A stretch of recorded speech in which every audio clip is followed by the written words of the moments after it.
이 새벽 우리에게 주신 하나님 말씀은 로마서 12장 1절에서 8절까지의 말씀입니다. 로마서 12장 1절에서 8절까지의 말씀입니다.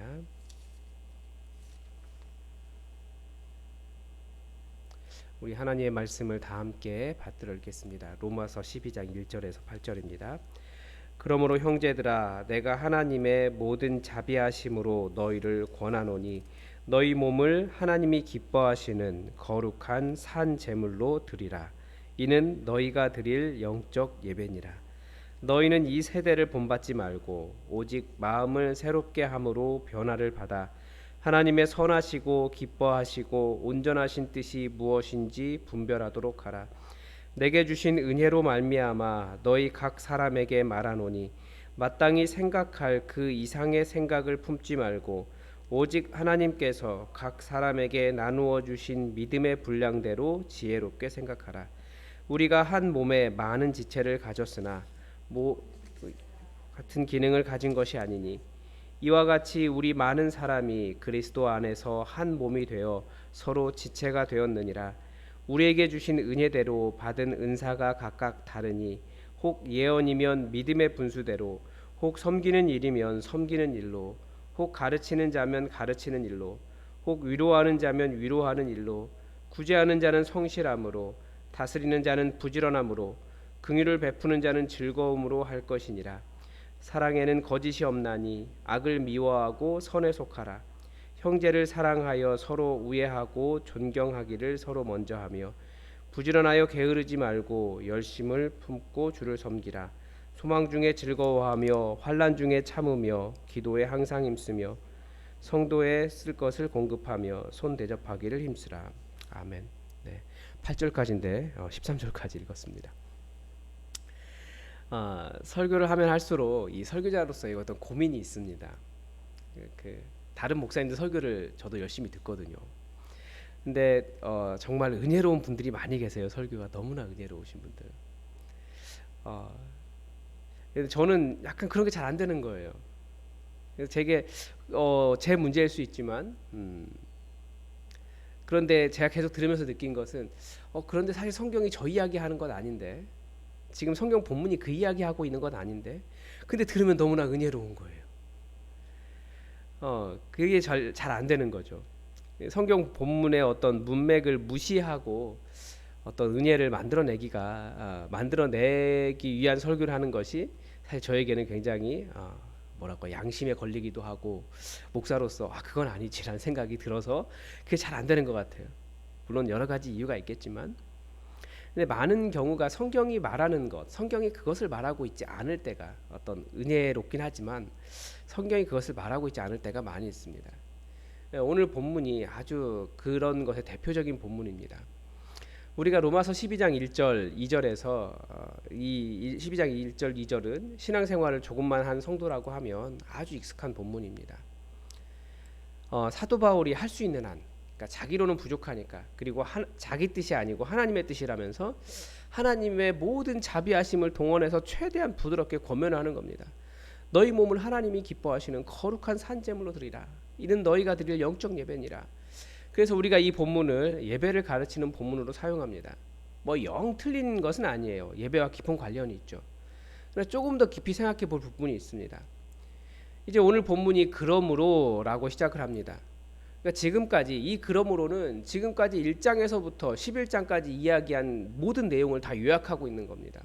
그래서 보통 11장까지 앞에 이론적인 부분, 12장에서부터는 이제 적용의 부분 이렇게 이야기하는데 지금까지 앞에서 쭉 이야기한 것이 무엇입니까? 굉장히 복잡한 논리를 말하는 것 같지만 사실 이게 뭐라고 할까요? 실제 삶에서 문제가 있기 때문에 지금 이 로마서를 쓴 겁니다. 계속 말씀드리는데 그게 뭡니까?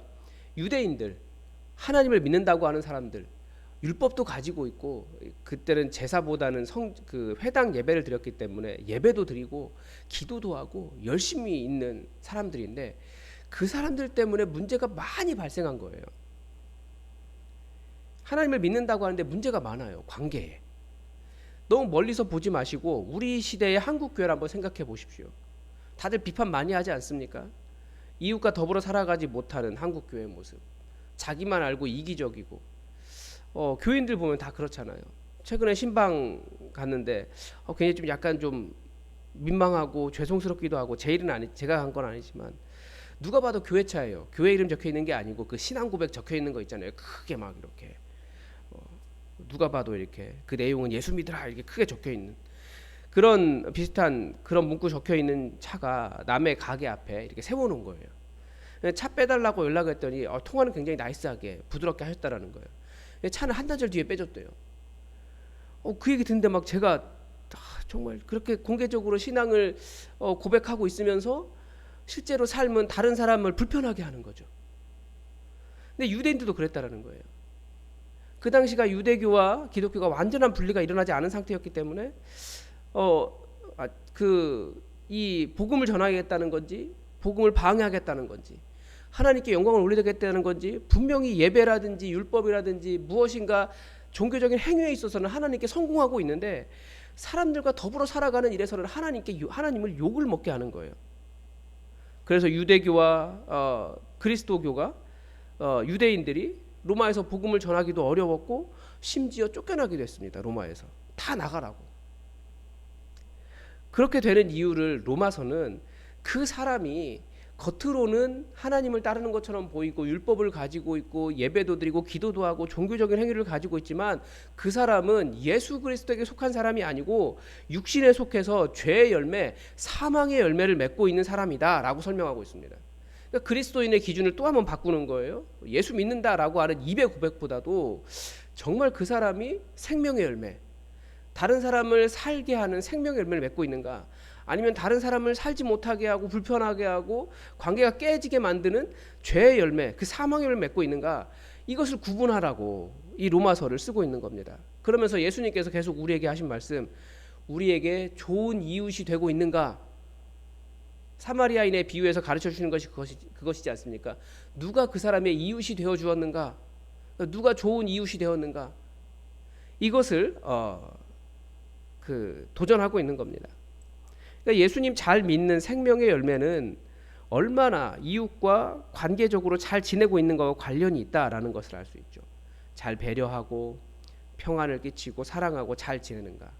그 생명의 열매이지 까다롭고 이렇게 딱딱하고 조금도 손에 안 보려고 하고 이기적이고 그런 사람 아니라는 거죠. 그렇게 하지 말라는 거예요. 그래서 앞에서 설명한 것은 그렇게 생명의 열매를 맺으려면 성령 충만해야 되고 육체를 따르지 말고 성령님께서 성령의 육체를 따르지 말고 성령님께서 인도하시는 대로 육체의 소욕을 죽이고 성령의 소욕을 따라 살아라 이렇게 말합니다. 그러니까 자기 중심성이나 자기를 높이려는 마음이나 자기만 옳다는 생각이나 나아가 탐욕이나 음욕 이런 모든 육체적인 육체를 따라가고 싶어하는 마음을 하나씩 그때마다 성령님께서 말씀하시니까 그거 아니라고 말씀하시니까 하나씩 죽여가며 살아가라. 성령의 소욕을 따라가라 이렇게 가르쳐줍니다. 그리고 12장 1절이 그러므로 이제 어떻게 살아야 되느냐 서로 살아갈 때 그 이야기하는 겁니다. 로마서 앞부분 전체를 요약하는 그러므로죠. 그렇기 때문에 여기서 말하는 그 하나님께서 기뻐하시는 영적 예배, 이것은 우리가 하나님께 종교적으로 이렇게 두 손 들고 정말 간절하게 이렇게 막 예배드리는 그 예배보다도 우리가 살아가는 일상이 정말 하나님께서 기뻐하시는 진짜 예배가 될 수 있도록, 하나님께서 받으시는 예배가 될 수 있도록 그렇게 드려라 라고, 그걸 분별해라 라고 하는 권면의 시작으로 12장 1절과 2절을 사용하는 겁니다. 하나님께서 기뻐하시는 진짜 예배가 무엇입니까? 자기를 높이려는 마음 혹은 자기의에 가득 찬 그런 회당 예배가 아니라 좋은 이웃이 되고 하나님께서 정말 기뻐하시는 좋은 관계를 만들어가는 게, 그게 하나님께서 기뻐하시는 진짜 예배라는 거예요. 여러분들 다 자녀가 있으시니까 아실 거예요. 자녀가 둘이 있는데 맨날 싸워요.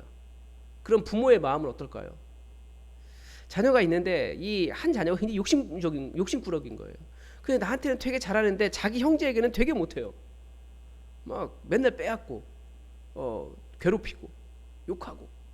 그러면 부모의 마음은 좀 서로 잘 지내기를 바라는 거죠. 그러니까 하나님께서 바라시는 진짜 예배는 우리가 정말 서로에게 좋은 이웃이 되어주고 잘 사는, 더불어 잘 사는 그런 삶을 바라시는 겁니다. 그래서 진짜 예배, 거룩한 예배에 대해서 2절에서 너희는 이 세대를 본받지 말고, 그러니까 이 세대가 어떤 곳입니까? 이 복음을 요약해 놓은 예배소 2장 초반부에서 이 세대를 그렇게 이야기해요. 이 세대는 세상 풍조를 따릅니다. 세상 풍조가 뭡니까? 다들 자기만 잘 살면 된다고 이야기하는 거잖아요. 부자 되고 다른 사람 어떻게 살든 상관없고 그런 것들 많이 보지 않습니까? 최근에 본 사진에는 이렇게 그 건널목에 보면 이렇게 그늘막 세워져 있잖아요. 그늘막 텐트. 거기에 자기 차를 주차해 놨더라고요. 자기는 더운 거죠. 그게 세상 풍조예요, 사실은. 그렇게 해도 괜찮다. 그렇게 사는 사람 많아요. 근데 우리가 작지만 그렇게 사는 부분들이 있다라는 거죠. 근데 그걸 따르게 되어 있어요. 다 그렇게 사니까. 공중권세 잡은 자를 따르고, 그러니까 사탄 따라가는 거죠. 육체의 욕심을 따라 지내며 육체와 마음에 원하는 것을 따라 진노의 자식이 되어 있는 상태. 이게 이 세대입니다. 그러니까 이 세대를 본받지 말아라라고 하는 거예요. 그런 상태를 뭐라고 이야기합니까? 죽었다라고 이야기하는 거죠. 사망이 그겁니다. 그러니까 숨을 안 쉬는 게 죽은 게 아니고 하나님의 입장에서는 하나님이 아니라 육체의 욕심을 따라 세상 풍조에 만족하기 위해 살아가는 것이 죽은 겁니다. 사망의 정의를 바꿔야 돼요. 이런 죽은 상태이기 때문에 이기적으로 살고 더불어 살지 못하고 다른 사람 힘들게 하는 사망의 열매가 맺히는 거다. 그렇기 때문에 사도 바울은 그리스도인들에게 바로 그런 세상을 따르지 말고 이 세대를 본받지 말고 그런 삶을 떠나서 새롭게 되는 것이 영적 예배다. 그런 마음을 가져라. 그렇게 시작을 하고 있죠. 이것이 하나님의 뜻이라면 이제 3절을 통해서 3절부터 시작하는 것은 이제 3절은 뭐라고 이야기합니까? 사도 바울이 이제 개인적인 권면 적용을 하고 있는 거예요.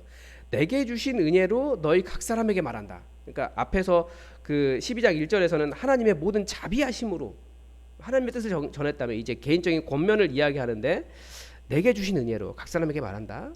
그러면서 우리가 다 한 몸을 이루는 지체다라고 하는 것을 가장 먼저 가르쳐 줍니다. 공동체 말하는 거예요.